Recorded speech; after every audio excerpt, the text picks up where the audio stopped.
تین چیزیں گناہوں کا کفارہ ہیں۔ فَإِسْبَاغُ الْوُضُوءِ فِي الصَّبَرَاتِ، جھاڑے میں ٹھنڈے موسم میں پورا وضو کرنا ہے، مکمل اہتمام کے ساتھ وضو کرنا موسم سرما میں، یہ گناہوں کو مٹا ڈالتا ہے۔ اور دوسری چیز ارشاد فرمائی وَإِنْتِظَارُ الصَّلَاةِ بَعْدَ الصَّلَاةِ، ایک نماز کے بعد دوسری نماز کا انتظار کرنے بیٹھ جانا، کہ عصر پڑھ لی اب مغرب پڑھ کے جائیں گے، مغرب پڑھی اب عشاء پڑھ کے جائیں گے، تو ایک نماز کے بعد دوسری نماز کا انتظار۔ حضرت عبداللہ ابن عباس رضی اللہ تعالیٰ عنہ فرماتے ہیں کہ حضور فرماتے ہیں کہ میں نے اپنے رب کی زیارت کی۔ حضرت عبداللہ ابن عباس فرماتے ہیں کہ میرا گمان ہے کہ یہ حضور کسی خواب کی کہانی سنا رہے ہیں۔ تو ارشاد فرمایا کہ جب میں نے اپنے رب کی زیارت کی تو میرے رب نے مجھے کہا کہ یہ فرشتے جو ملائے اعلیٰ میں بحث کر رہے ہیں، یہ کس امر میں گفتگو کر رہے ہیں؟ فرشتے کسی معاملے میں تکرار کر رہے تھے، تو ان کی گفتگو کس عنوان سے ہے؟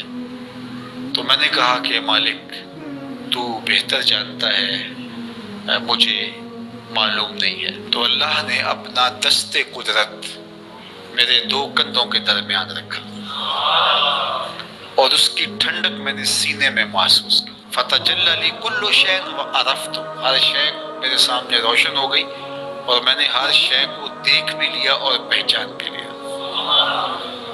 تو پھر میرے رب نے کہا کہ اب بتاؤ، تو ظاہر ہے اس کا دست قدرت میرے دو کندھوں کے درمیان آیا اور ہر شے میرے سامنے آ گئی۔ تو میں نے عرض کی یا اللہ، یہ کفارات اور دراجات کے بارے میں آپس میں بحث کر رہے ہیں، اور وہ کفارات کیا ہے؟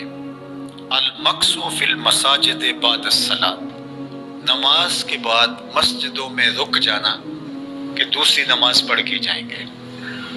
اس پر فرشتے ملائے اعلیٰ میں، عالم بالا میں بیٹھ کے گفتگو کر رہے ہیں۔ اللہ اکبر، یہ کتنا بڑا عمل ہے کہ جس پر فرشتے کہہ رہے ہیں بلے بلے، کیسے وہ لوگ ہیں جو ایک نماز کے بعد دوسری نماز کے لیے رک جاتے ہیں۔ اور ایک حدیث پاک میں آتا ہے صحیح بخاری میں، 7 اشخاص ایسے ہیں قیامت کے دن کڑکتی دھوپ میں جب کوئی سایہ نہیں ہوگا، اللہ انہیں اپنے عرش کا ٹھنڈا سایہ عطا فرمائے۔ ان میں سے ایک وہ آدمی جس کا دل مسجدوں کے ساتھ جڑا ہوا ہے، مسجد کی حاضری اسے بہت پسند ہے۔ دوسرا والمشی علی الاقدام الی الجماعات، جماعات کے لیے، فرض نمازوں کے لیے مسجد کی طرف چل کے پیدل جانا۔ ہر قدم کے بدلے میں درجے بلند ہوتے اور گناہ معاف ہوتے ہیں۔ اللہ اکبر۔ یہ طلب کی گئی کہ دعا کیجئے کہ میرا گھر مسجد سے نیڑے ہو، تو کہا نہیں، تم جتنے قدم چل کے آتے ہو اتنے تمہارے گناہ معاف ہوتے ہیں، اتنا ہی تمہیں ثواب ہوتا ہے۔ تو یہ چل کر کے آنا گناہوں کا کفارہ ہے۔ تیسری چیز ارشاد فرمائی کہ وَإِسْبَاغُ الْوُضُوءِ فِي الْمَكَارِهِ، مشکل صورتحال میں وضو پورا کرنا۔ اور وہ سردیوں کے اندر مشکل ہوتا ہے کہ پانی بہت ٹھنڈا ہے، تو اس وقت بندہ کہتا ہے چلو ایک دفعہ بھی گزر ہو جائے گی، اگر ایک دفعہ بھی چہرہ دھو لیں گے وضو تو ہو جائے گا۔